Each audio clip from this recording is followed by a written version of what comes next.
بسم اللہ الرحمن الرحیم۔ السلام علیکم دوستو، اچھی ویڈیوز اور اسلامک واقعات کے لیے ہمارے چینل کو سبسکرائب کرنا ہرگز مت بھولیے گا۔ عبداللہ بن ابی کا مکمل نام اپنی ماں کی نسبت سے عبداللہ بن ابی بن سلول بتایا جاتا ہے۔ اسلامی تاریخ کے مطابق حضرت محمد صلی اللہ علیہ وآلہ وسلم کی آمد سے قبل اہل مدینہ میں اس کی حیثیت، اثر اور مرتبہ سب سے ممتاز تھا،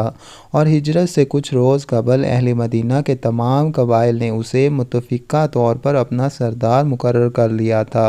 اور اس کی باقاعدہ رسم تاج پوشی کے لیے دن اور وقت بھی مقرر کر لیا تھا۔ لیکن عین اسی وقت محمد صلی اللہ علیہ وآلہ وسلم مکہ مکرمہ سے ہجرت کر کے بے تاج بادشاہ کے طور پر مدینہ منورہ تشریف لائے تو اہل مدینہ نے اپنا پہلا منصوبہ ترک کر کے اپنے تمام معاملات کو محمد صلی اللہ علیہ وآلہ وسلم کے سپرد کر دیا۔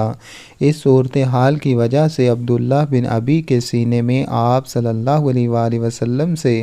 ذاتی بغض اور عناد پیدا ہو گیا، اور وہ دل ہی دل میں آپ صلی اللہ علیہ وآلہ وسلم سے جلنے کڑنے لگا، کیونکہ اہل مدینہ کے تمام قبائل کی ہمدردیاں شمع رسالت کے ساتھ تھیں، اس لیے وہ ان کی کھلم کھلا مخالفت نہیں کر سکتا تھا۔ چنانچہ اس نے منافقت کی راہ اپنائی۔ حضرت عمر رضی اللہ تعالیٰ عنہ فرماتے ہیں، جب عبداللہ بن ابی جو رئیس المنافقین تھا کی وفات ہوئی تو حضور صلی اللہ علیہ وآلہ وسلم کو جنازہ پڑھانے کے لیے بلایا گیا۔ چنانچہ آپ صلی اللہ علیہ وآلہ وسلم اس کے پاس کھڑے ہوئے، اور جب نماز پڑھانے کا ارادہ کیا تو میں اپنی جگہ سے ہٹ کر حضور صلی اللہ علیہ وآلہ وسلم کے سینہ مبارک کے سامنے کھڑا ہو گیا، اور میں نے عرض کیا، یا رسول اللہ، کیا آپ اللہ کے دشمن پر نماز جنازہ پڑھیں گے؟ کیا عبداللہ بن ابی پر جو فلاں اور فلاں دن ایسا اور ایسا کہتا تھا، اور اس کی دعوت کے دنوں کی باتوں کو شمار کرنے لگا؟ حضرت عمر رضی اللہ تعالیٰ عنہ فرماتے ہیں، حضور صلی اللہ علیہ وآلہ وسلم تبسم فرما رہے تھے، مسکرا رہے تھے، یہاں تک کہ جب میں نے اس قسم کی بہت زیادہ باتیں کی تو آپ صلی اللہ علیہ وآلہ وسلم نے فرمایا، اے عمر ہٹ جاؤ، مجھے اختیار دیا گیا ہے، پس میں نے اختیار پر عمل کیا ہے۔ حضرت عمر رضی اللہ تعالیٰ عنہ فرماتے ہیں، پھر آپ صلی اللہ علیہ وآلہ وسلم نے نماز جنازہ پڑھائی اور اس کے جنازے کے ساتھ چلے اور اس کی قبر پر کھڑے ہوئے،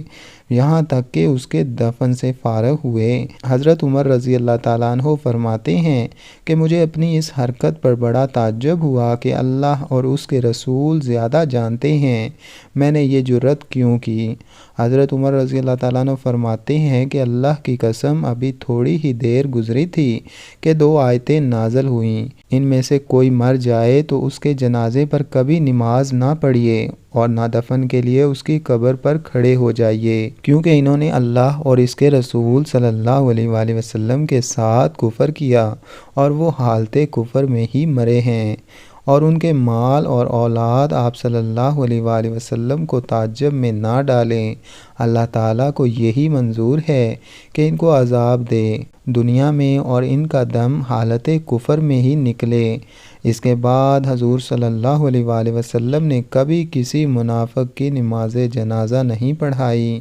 سبحان اللہ۔ دوستو، ایسی مزید اچھی ویڈیوز کے لیے ہمارے چینل کو سبسکرائب کر دیں، اور اگر آپ کو ہماری یہ ویڈیو اچھی لگی ہے تو اس کو لائک بھی کر دیں۔